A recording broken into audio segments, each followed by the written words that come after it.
Altrove Café y Negocios presenta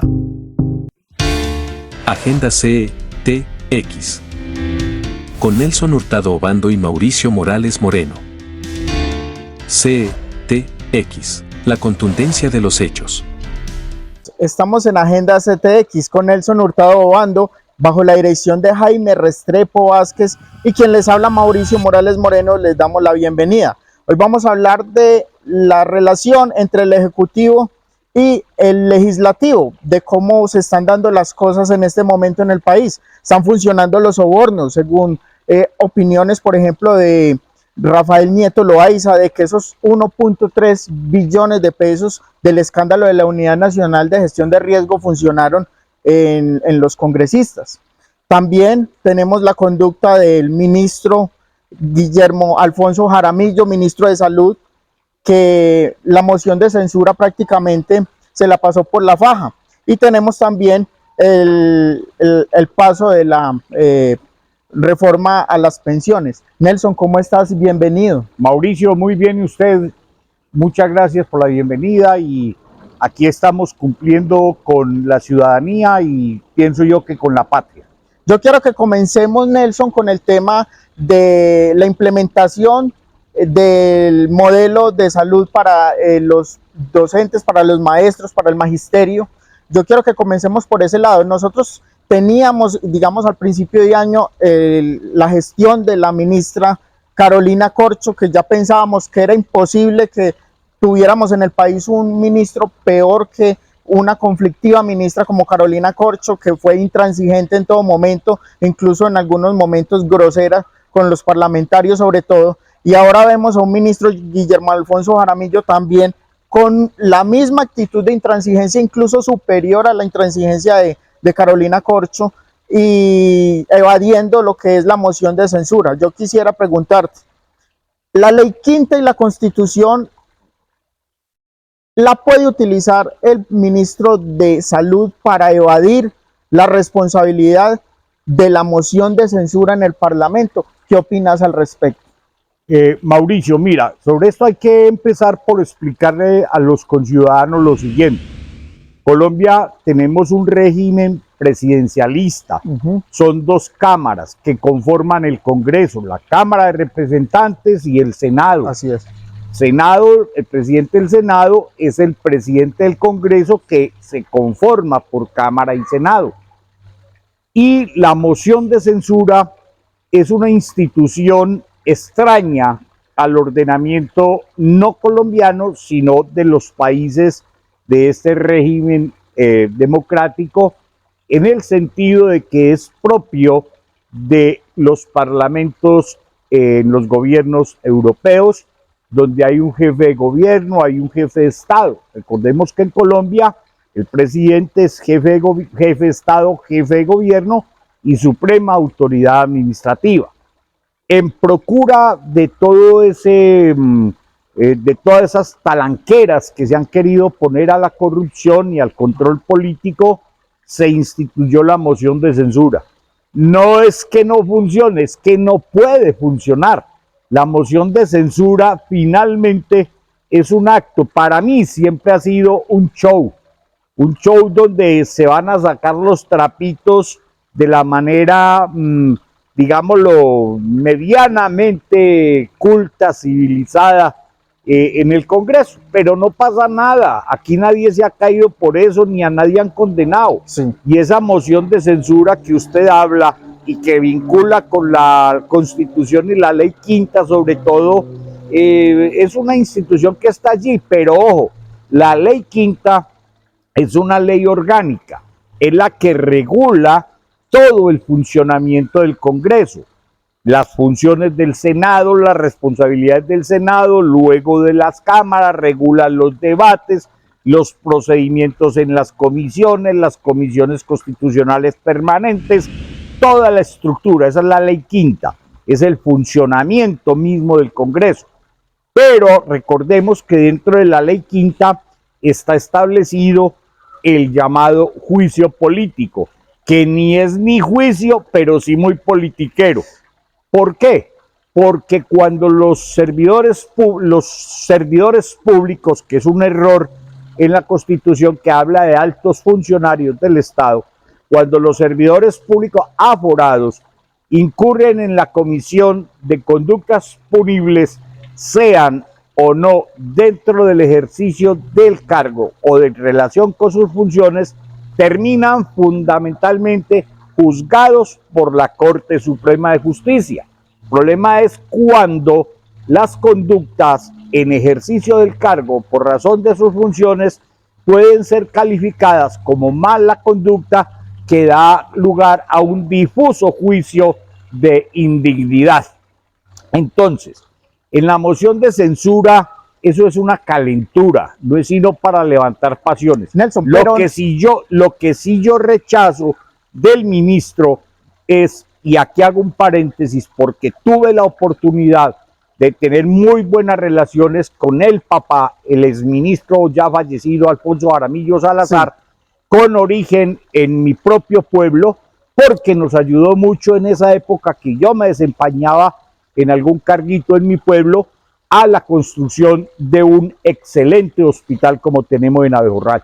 En esa hay que agradecerle porque era un hombre culto y doña Hilda Martínez también era una mamá. Yo me extraño de dónde salió Guillermo Alfonso Jaramillo Martínez con ese temperamento. Sí. Entonces la irresistibilidad. El país ha visto gritando, claro, el ministro gritando a todo el mundo, a la prensa, a los parlamentarios, todo el mundo. No solamente con eso, con las personas, sino con la institucionalidad. Dentro de todo lo que dijo, ese ánimo de mentir, de que él no tenía que ver nada con el FOMAC. En Colombia, si algo ha habido claro desde la Constitución del 91, es la insistencia en tratar de eliminar los regímenes especiales. Los únicos que prácticamente deberían conservarse eran los de las Fuerzas Armadas y de la Policía por razones y de radiooperadores y de los que mantienen con rayos X. Hay unas excepciones que por dignidad y por salud, por integridad. Pero yo no me explico un médico que por los años que él tiene debió haber sido formado en medicina cuando tenía el profundo carácter de ciencia humanística, venga con un talante a superponer principios de formación médica por debajo de los criterios politiqueros. Y ese irrespeto que usted menciona a muchas personas no es que sea menos grave. Lo que es muy grave es que un ministro le diga a un Congreso, respeten a un ministro, y que además el señor se convierta no solamente en ese contradictor de una fuerza legítima y de un poder constituido, sino que además sea su propio juez para decir, yo aquí no tuve nada que ver. Claro que tuvo que ver. Entonces ahí es donde uno ve ese instante como de felonía, de querer ocultar la verdad, y eso no está bien hecho. Bueno, muy bien, vamos a ir a una pausa y vamos a continuar con estas cuestiones.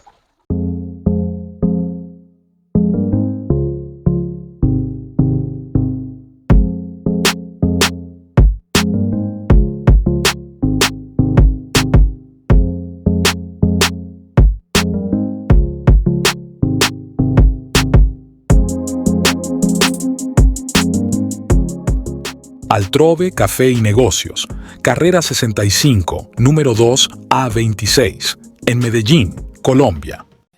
En la vida necesitamos respeto, libertad. Hurtado y Hurtado. Un estudio jurídico con soluciones en derecho administrativo, civil, de familia, comercial y accidentología vial. Contamos con una reconocida trayectoria en derecho urbanístico y propiedad horizontal. Además, somos especialistas en pericias de patología estructural y geotecnia. Sin temor ni miedo, viva el derecho.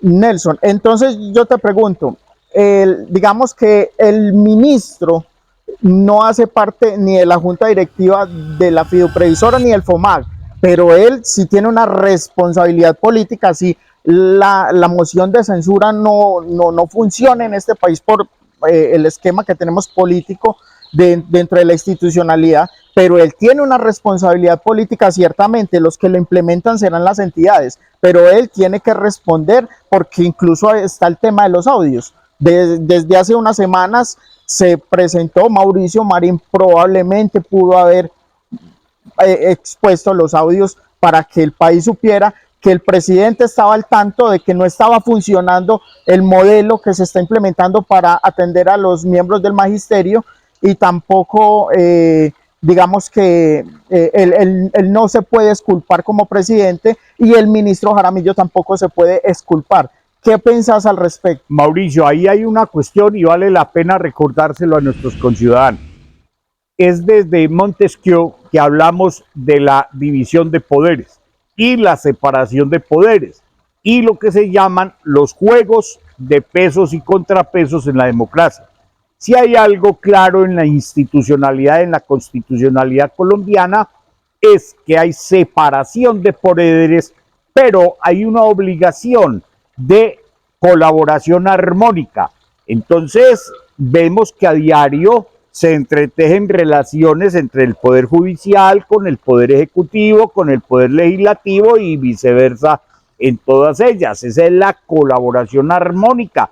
Es el único objetivo que todas las tres ramas del poder público, a pesar de la separación filosófica y funcional que tengan, tienen que colaborar armónicamente a la realización de los principios, los valores y los fines o cometidos del Estado, que no son otros que apuntar a la consolidación del bien común, a la riqueza general.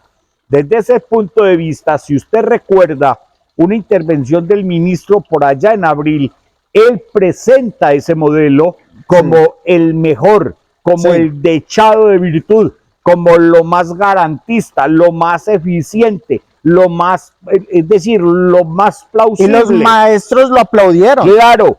Entonces, luego viene el nombramiento de este joven Marín, creo, en la FIDU Mauricio Marín, y todas estas cuestiones. ¿Cómo viene el ministro en un debate en pleno Congreso a venir a decir que él no tiene que ver allá, que es que no está por ley quinta dentro de sus funciones?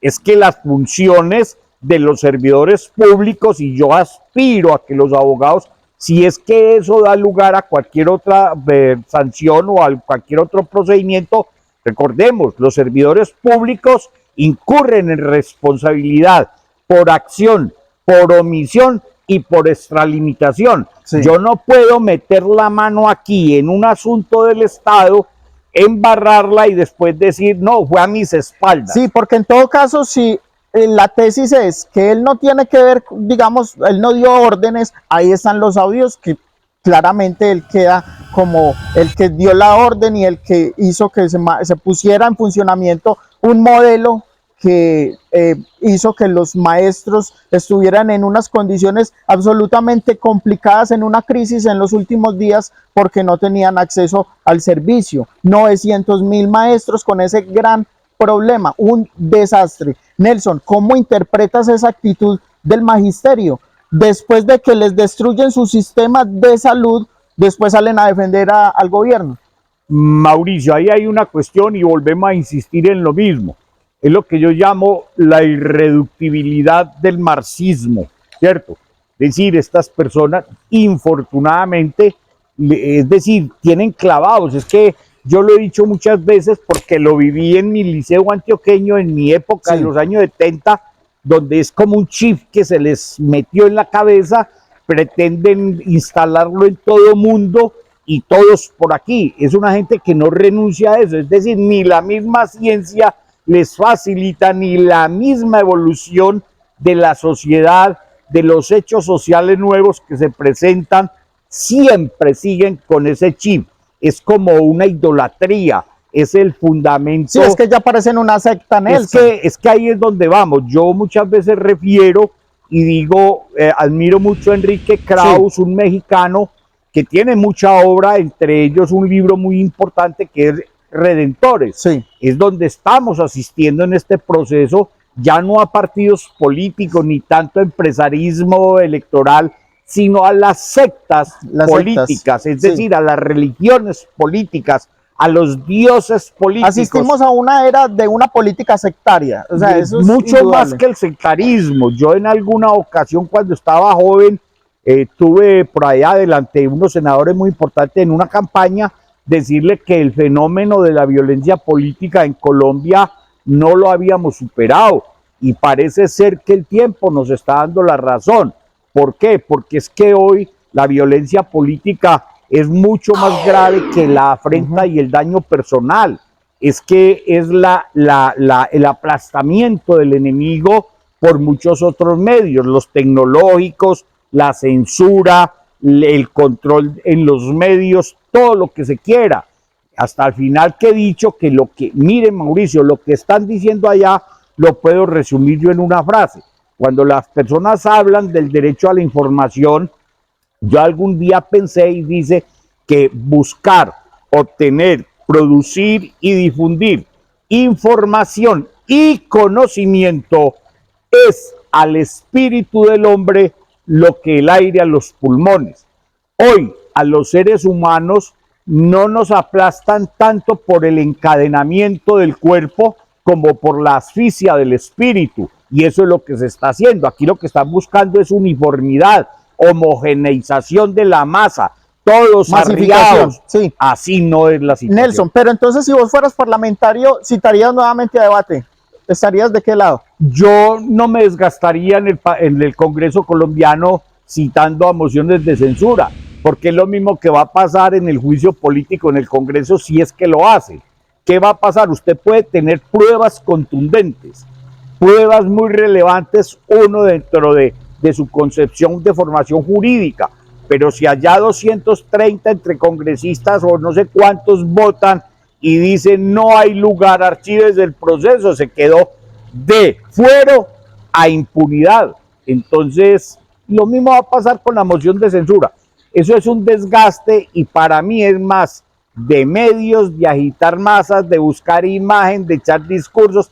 Mire la ramplonería y mire la falta de coherencia que es la madre de la honradez, la que se empieza a expresar y a consolidar con la palabra. Mire nada más la actitud de este senador o representante Ocampo, que firma la proposición de citación o a moción de censura y luego se convierte en el mayor en el defensor, y después dice que la cosa era contra el FOMAC. Así es. Bueno, Nelson, muchas gracias por brindarnos tus apreciaciones. Espero que la audiencia entienda y comparta que nuestro criterio es tratar de llevar un poco de claridad para forjar ciudadanos políticamente maduros, autónomos, libres y reflexivos.